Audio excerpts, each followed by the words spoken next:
রাজশাহী মহানগরীতে চুরির অভিযোগে ৪ তরুণকে একটি রাজনৈতিক নেতার কার্যালয়ে আটকে রেখে মারধর এবং মাথার চুল কেটে দেওয়ার অভিযোগ উঠেছে। এ ঘটনার ভিডিও সামাজিক যোগাযোগ মাধ্যমে ছড়িয়ে পড়ার পর ব্যাপক আলোচনা সমালোচনার সৃষ্টি হয়েছে। ঘটনাটি ঘটেছে মঙ্গলবার দুপুরে রাজশাহী নগরীর শাহ মখদুম থানার আলিফলাম মিম ভাটা এলাকায়। অভিযোগ অনুযায়ী রাজশাহী মহানগর যুবদলের সদস্য মোহাম্মদ শাকিলুর রহমান রনের কার্যালয়ে ৪ তরুণকে নিয়ে শাটার বন্ধ করে ঘণ্টার পর ঘণ্টা নির্যাতন করা হয়। পরে তাদের আহত অবস্থায় পুলিশের কাছে হস্তান্তর করা হয়। নির্যাতনের শিকার ৪ তরুণ হলেন হুমায়ুন কবির মিম, তাঁর চাচাতো ভাই আলিফ, আব্দুস সামাদ এবং দেব। তাদের বয়স ১৮ থেকে ২০ বছরের মধ্যে। সামাজিক যোগাযোগ মাধ্যমে ছড়িয়ে পড়া ৩৯ সেকেন্ডের ভিডিওতে দেখা যায় কয়েকজন ব্যক্তি কাঠের টুকরা দিয়ে ৪ তরুণকে বেধড়ক মারধর করছেন। যন্ত্রণায় কাতর হয়ে তারা প্রাণ ভিক্ষা চাইছেন। ভিডিওতে আরও দেখা যায় পরে তাদের বসিয়ে ট্রিমার দিয়ে মাথার চুল কেটে দেওয়া হচ্ছে। ভুক্তভোগীদের পরিবারের অভিযোগ, স্থানীয় কয়েকটি দোকান থেকে সিগারেট চুরির সন্দেহে তাঁদের ধরে যুবদল নেতার কার্যালয়ে নেওয়া হয়।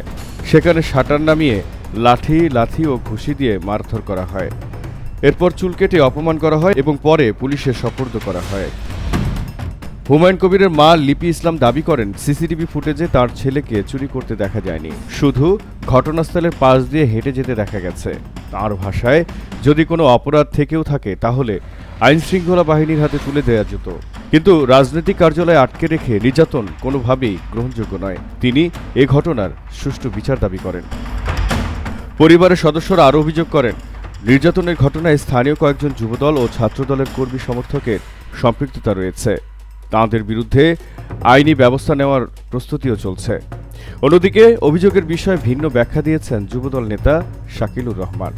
তার দাবি, গত ১ সপ্তাহ ধরে এলাকায় একাধিক চুরির ঘটনা ঘটছিল। সর্বশেষ একটি দোকানের সিসিটিভি ফুটেজ দেখে স্থানীয় লোকজন ওই তরুণদের আটক করে তার কার্যালয়ে নিয়ে আসে।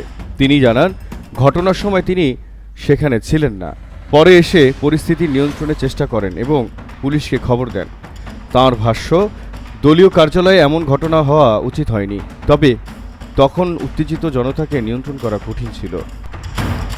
এদিকে শাহ মখদুম থানার পুলিশ জানায়, ৪ তরুণের বিরুদ্ধে একটি দোকানে চুরির অভিযোগে মামলা হয়েছে।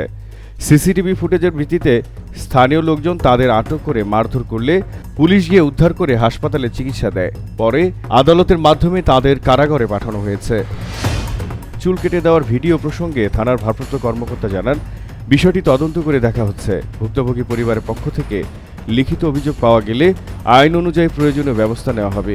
ঘটনার ভিডিও ভাইরাল হওয়ার পর রাজনৈতিক কার্যালয়ে কাউকে আটকে রেখে শারীরিক নির্যাতন এবং আইন নিজের হাতে তুলে নেওয়ার বিষয়টি নিয়ে নতুন করে প্রশ্ন উঠেছে। তদন্ত শেষে দায়ীদের বিরুদ্ধে কী ব্যবস্থা নেওয়া হয়, এখন সেদিকেই নজর রয়েছে সংশ্লিষ্টদের।